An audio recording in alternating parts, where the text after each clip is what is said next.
Hello everyone, it is me, Sirenu-Eve art, and today I have no idea what to do in terms of art. I've lit my little candle. I got this candle as a gift of some friends, and it's got little crystals and little herbs in, and it's so pretty, and like glitter, and the glitter's like dead sparkly. I can't tip it because it'll all fall out, but look, sorry it's falling, but look how pretty. Oh. You get like a little, they got me a little refill as well that can go in it. It's like so cute. So enough of candle distraction. Basically I'm going to just show a few little bits that I've gotten recently and do the swatches of them. I ended up getting more of the Rosa Gallery watercolours, the little pans, and I also got some more of the, what are the names of them again? The Rembrandt soft pastels. So potentially might try and do a drawing with them. I don't know whether I've got the colours for them. I will have like colours to do this drawing that I've got in mind, but I will have to think. I've already done just minus this page, a rough sketch, and it is off a stained glass window in Durham Cathedral, and I recently visited Durham Cathedral, so I potentially might try the soft pastels with them and see how it goes, and then maybe do another stained glass or something from the cathedral and do it with the Rosa Gallery watercolours. But I don't have a lot of the Rembrandt, is it Rembrandt? Yeah, I don't know how you pronounce it. Rembrandt, I don't know. Pastels in Rosa Gallery watercolours. I don't have like many colours of both brands, so we will see. I might not even have the right shades of colours to be able to do the pictures that I have in mind. But I thought I'd do a few rough sketches of things from Durham Cathedral. So I've gotten another 2 tubs to put the Rosa Gallery colours I've got in. I've got them in this little, this is for a tea light, but I just thought I would just keep them in there for now. So I've gotten a few more. I've gotten 3, 4, 5, 6 more Rosa Gallery to swatch, and I've got, how many are you getting here? 4, and I've got 8 more of the Rembrandt soft pastels. You guys know me by now. I cannot pronounce anything properly. Fiction. But you can't get any info on the stained glasses specifically for Durham Cathedral. It just gives you like the rough like info about them. It doesn't like talk about the like different windows specifically. But it's one of my, I know it's one of mine and my mum's favourite stained glass windows in Durham Cathedral. Obviously the rose glass window as well is lovely. But yeah, if you ever visit Durham, you definitely should go in the cathedral because it's just like stunning. And that, as most cathedrals are across any country you go to, most cathedrals are like just beautiful. So we're going to do the swatches for that. We're going to get into that. I don't think I got anything else. Oh, I have to show this. I got this really like just off fluke, really like by accident, and it was in Waterstones out of all places because I was getting another book to join to my collection, which is the Watership Down. I just collect novels basically, but I like the ones with like the material bound like hardcovers. That's the real reason I was in Waterstone. But then I came across this, a dog tarot deck. It's so cute. I've done a few readings with it, but they're like so cute. Look, like who doesn't love dogs? Ah, look, he's dead happy. But yeah, I've did quite a few different ones, so I've did a few different ones.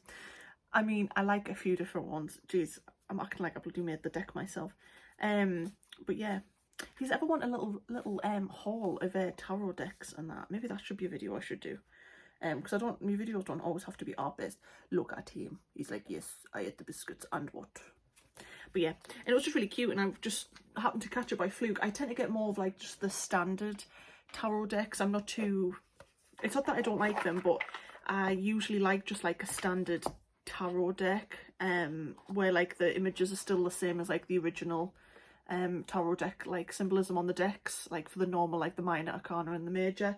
But there's the odd one where it's more themed, and I have to get it. Dogs. Who doesn't like dogs?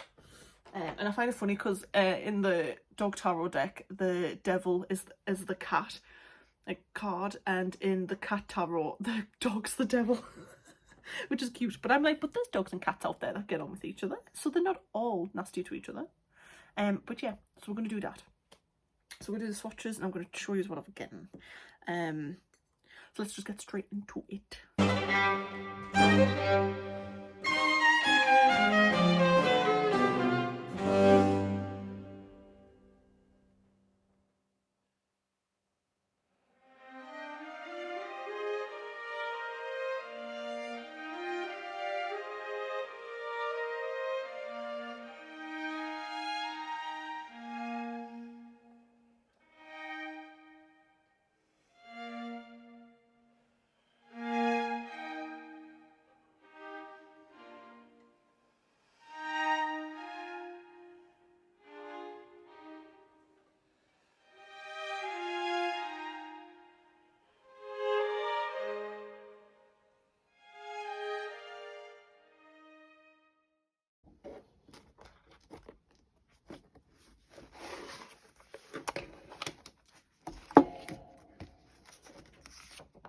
I have a little bit of tracing paper. Well, it's not tracing paper, it's like that kind of material though, to try and stop this from smudging, which actually works. It doesn't make this bit smudging either. So if you ever need, if you've done swatches, always put something like that on the opposite side, and it stops it from all smudging. So the 2 packs to go through. The colours I got, goodness, were some browns, and then I got, I think these were actually quite a mixture. Some greys and orange. That was quite like a mixed pan. So I got, if I can read them, burnt umber,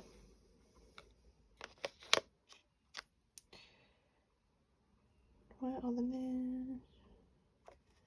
Oh, they both say burnt umber, but they're different colours. They really confuse me because some of them's got the same names, but they're like literally 2 different colours. So both these apparently are burnt umber, but one's a light brown, one's a dark brown, so I don't get it. I got burnt sienna, which is more of like an on the orangey reddy colour, reddy side, sorry. And then I got like a light, this is Nepal's yellow, I think. See, they all say burnt umber.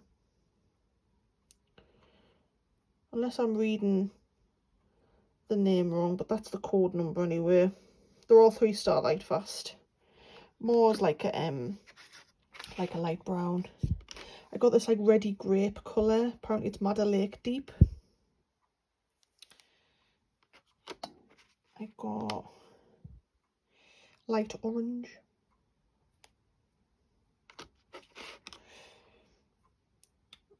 Bluish grey.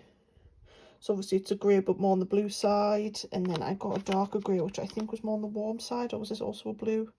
And that's a green grey. So it's more earthy toned, I would say. And then that's a cool toned grey. So they are the shades we need to swatch.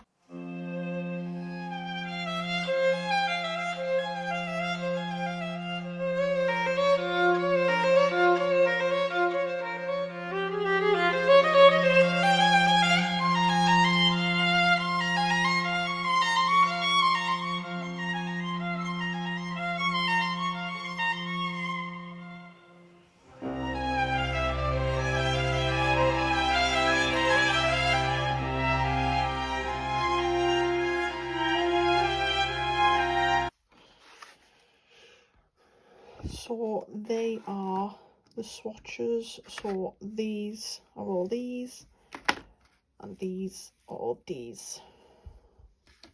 Very nice. So I've just wrote their code numbers down, and I've also just wrote that one's code number down, because they're all name-wise called burnt umber. Obviously, they're completely 3 different shades. So I'm wondering if they give one name to like a similar category of colour or shade, and then just different code numbers.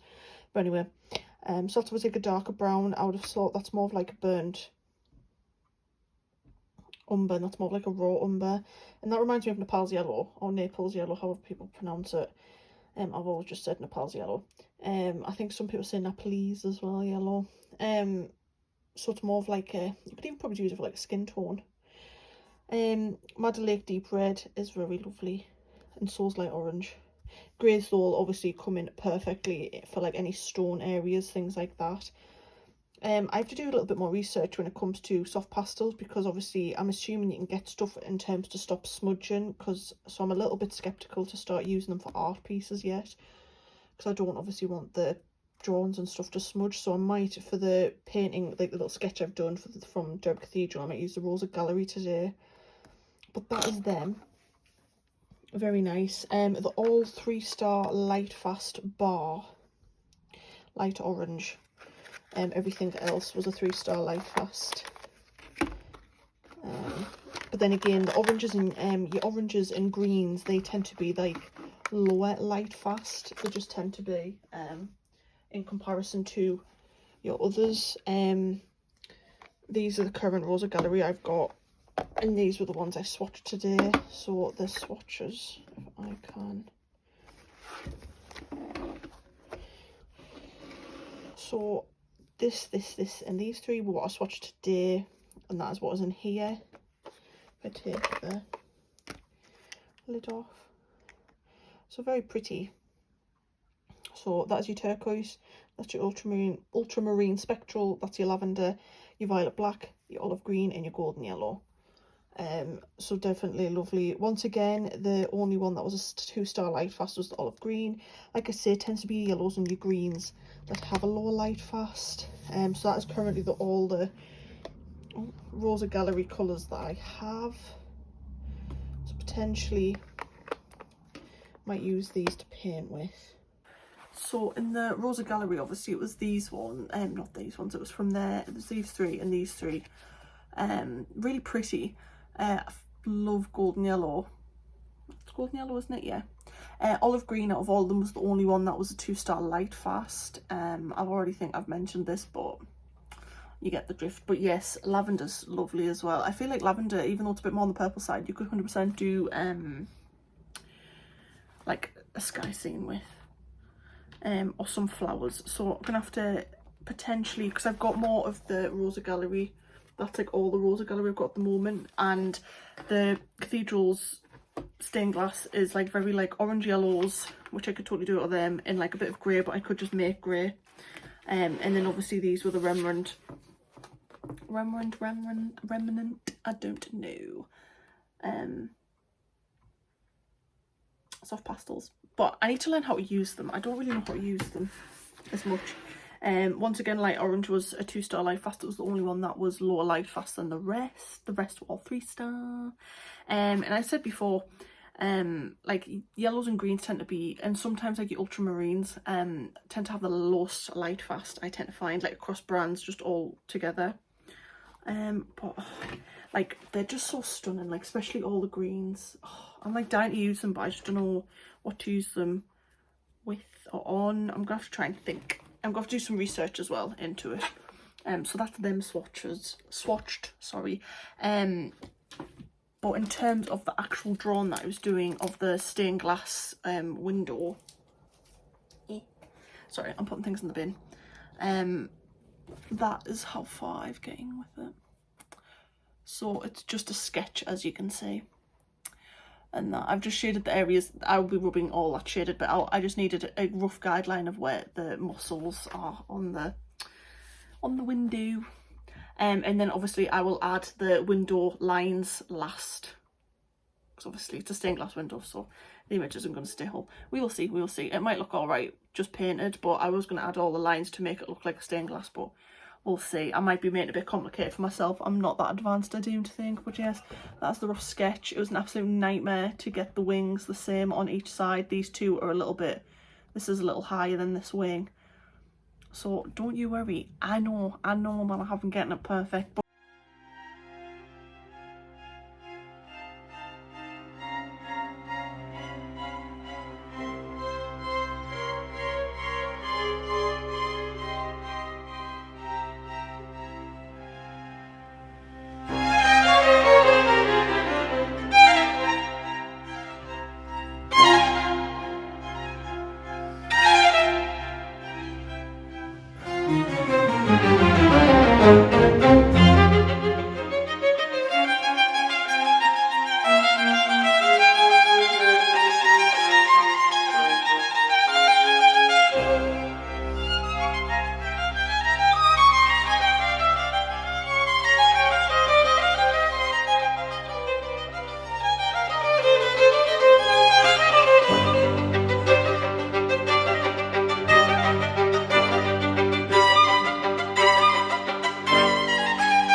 so obviously this part of the video is just me doing the artwork and the painting. I do have a few little facts that I did end up researching and finding out about Durham Cathedral, so I thought I'd pretty much mention them. Obviously I've said pretty much all I have to say about the Rosa Gallery watercolours and the Rembrandt. I ended up not using the Rembrandt because I really need to look more into how to use pastels before going just head first into it. Also to make sure like no smudging occurs. It's why I put the patterned tracing paper basically in between the swatches of the Rembrandt brand, just so it doesn't smudge. I do the same with my Stabilo charcoal pencils as well. It just stops them from smudging on my swatch page. But yeah, just need to do a bit more looking into that. I did use pretty much just Rosa Gallery watercolours for this painting. I did dip into my Cotmans for the yellow tones and what other?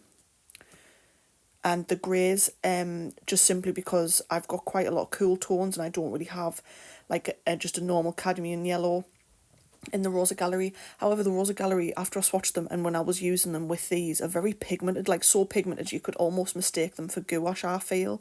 And I've just kind of fell in love with them because I'm all about pigment. I love like bright bold colours, so Rosa Gallery is like slowly becoming one of me, I think, my favourite watercolours that I've getting.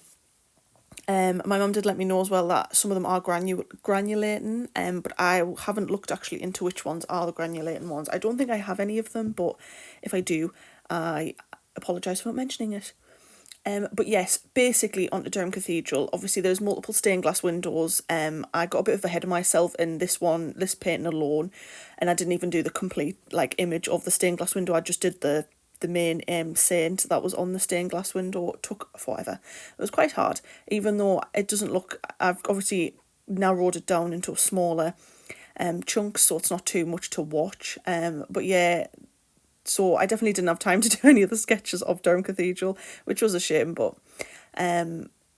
it just took so long, and I didn't think it would take as long as it did. But I definitely will be doing obviously more down the line, potentially even try and paint Durham Cathedral, like the actual architecture side of it, rather than just the windows. Potentially with acrylics, I might go back into my acrylics and dip in that, because I haven't done one in a while, and maybe potentially even do it on a canvas or a canvas board, but we will see. That's for a future date. But anyway, Durham Cathedral apparently was formerly the Cathedral Church of Christ, Blessed Mary, the Virgin, and St Cuthbert of Durham. It's obviously a Church of England, and it is obviously located in Durham, England. And apparently the cathedral is seated at the Bishop of Durham and is Mother Church of Durham. It is a grade 1 listed building. I'm assuming most cathedrals would be grade 1 listed in UK. I don't know whether this type of listing goes like across the world, or if it's just if it's done differently in each country. I just assumed most, like all cathedrals, were protected anyway, but I don't know. That might be me being a little bit ahead of myself. And obviously there is Durham Castle at the opposite side of Durham Cathedral as well, and it's also basically like on the World Heritage Site. Can't get my words out, guys. So you can get a lot of information on that. Like I was saying, it was quite hard to get individual information though on the stained glass windows themselves. So it's kind of just general knowledge. So apparently, obviously, Durham Cathedral was originally an Anglo-Saxon white church, it was called. And then apparently during Viking raids, monks settled in Chesley Street from about 882 to 995. And when they moved into Durham, they took, I think that they took either the Cuthbert's coffin, or they were moving someone's tomb, I believe, because they brought with them, the monks. And basically, as the story goes, I don't know too much about it. Apparently, they got to a certain area of Durham where the cathedral is located now, where they just no longer could move the tomb or what Cuthbert was buried in, and ended up deciding that is where it will remain. And then that is how, basically, the beginnings of Durham Cathedral restarted. So onto the stained glass. Stained glass basically in Durham Cathedral varies considerably in date. Most of the stained glass apparently is from 19th century to date. However, some medieval glass from Durham Cathedral still remains, but other parts of the building had to be acquired through different purchases over the years. Disappearance of the cathedral's medieval stained glass was mainly apparently due to being destroyed in the Reformation, as depictions of saints and Christ were apparently considered blasphemous, and apparently some further destruction of these stained glass windows occurred during the Civil War, and a few architectures I was reading about. There was an architecture that was, I don't know whether they were changing parts of the building or they were doing basically stuff on the rose window itself, and the different ones, but he was called, in the 18th century, he was called James White, or Waite, I don't know how to pronounce his surname, and apparently he was nicknamed the Destroyer for his heavy-handed intervention in the cathedral. So I'm assuming that it wasn't just the windows, it occurred on building parts as well, which I didn't find funny, but trust someone to be heavy-handed that's given the most fragile bits, because I'm quite heavy-handed, so like you just don't give us heavy-handed people stuff like that. We can't be trusted. We'll end up dropping it. We'll break it somehow without meaning to. But I thought that was funny, just the way people do, like, we all have these different jobs and we'll do these things. Like, I love to paint and draw and do all these things, and art can be considered quite delicate, yet I'm like one of the most heaviest handed person you'll meet, and clearly the same for this guy, because obviously he was in architecture. He was an architect, sorry, not an architecture, that is the actual item. The rose window was originally glazed in the 15th century by Richard Pickering. Present glass apparently dates from the late 19th century and depicts Christ surrounded by the apostles, in turn surrounded by the 24 elders from Revelation, and I believe, but basically they were depicted from Revelation, and then it does say in the surrounding windows some of Durham's key bishops are depicted, including the first Prince Bishops, St. Callis and Flammenberg, and Van Mildert the last. So I'm assuming that's in the rose glass window, or it might just be depictions of them across different stained glass windows. It doesn't really state what area that is from, whether it's the rose glass window. I'm assuming it is, because the rose glass window, there is a lot of, there is Christ in the centre, and then the different depictions of people around him, and I do believe there's 24 on the rose window, so I'm assuming it is the rose window. But yeah, and that's pretty much the only bits I could really find on Durham Cathedral's stained glass windows. Like I say, it's grade 1 listed and designated from in the 6th of May 1952, and the years it was built was from 1093 to 1133, and additions were added in 1490. And overall, apparently Durham Cathedral has 10 bells. I tried to get some information on the organ as well, because the organ, when I was young, I used to be part of the choir, and I even performed in Durham Cathedral quite a few times with the school. And the organ area before you walk to the rose glass window is like really beautiful and amazing. And I put a little snippet in because I thought it was really funny how I happened to hit the top step when I went to walk through, and the organ started playing, and it was quiet like from the beginning of us getting into Durham Cathedral till that bit, and me and my mum were laughing. We were like, oh, it's meant to be, you know, meant to be there. But yeah, so that was really cool. So I've left that sound in because it was proper, it was like really amazing. And she luckily got some video footage of me walking as the organ started playing. So I thought that was very cool and have kept that in.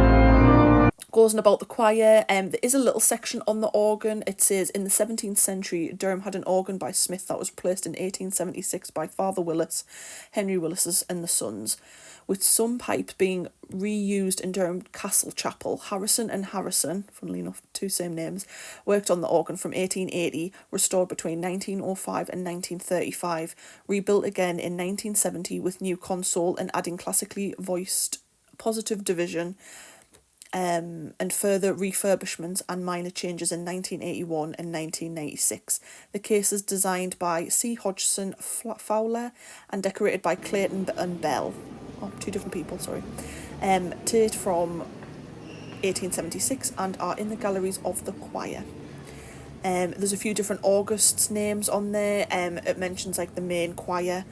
And the bells, there are 10 bells in the central tower hung from the changing ring in English style. The tenor weighs 28 long, and it gives the weights of them. I'm not going to go through all that. Tuned to D. Apparently 5 other bells are in different tunes.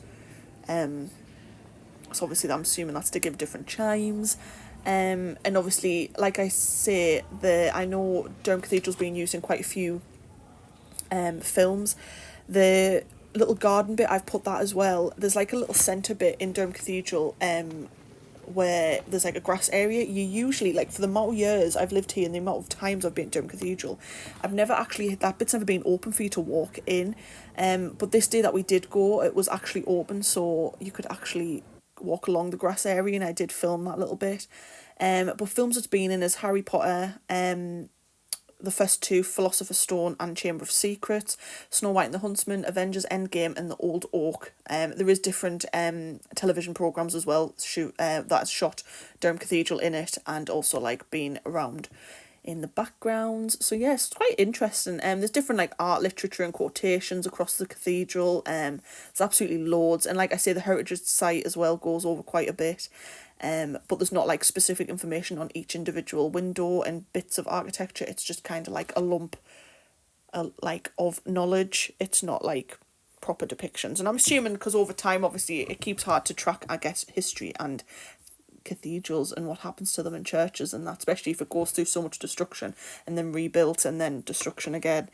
But yeah, so that's pretty much all the knowledge I found out about Durham Cathedral. But yeah, I hope you guys enjoyed it. If you did, give it a like. If you like the style of video where I give a bit of facts with the paintings and knowledge, if I give some facts about the thing I'm painting while I am obviously painting, basically. You can mention that in the comments, and feel free to subscribe, guys, if you want to, and I will see you in the next video, and enjoy the rest of the painting. We have found a pigeon. Look at him, just chilling like a little village.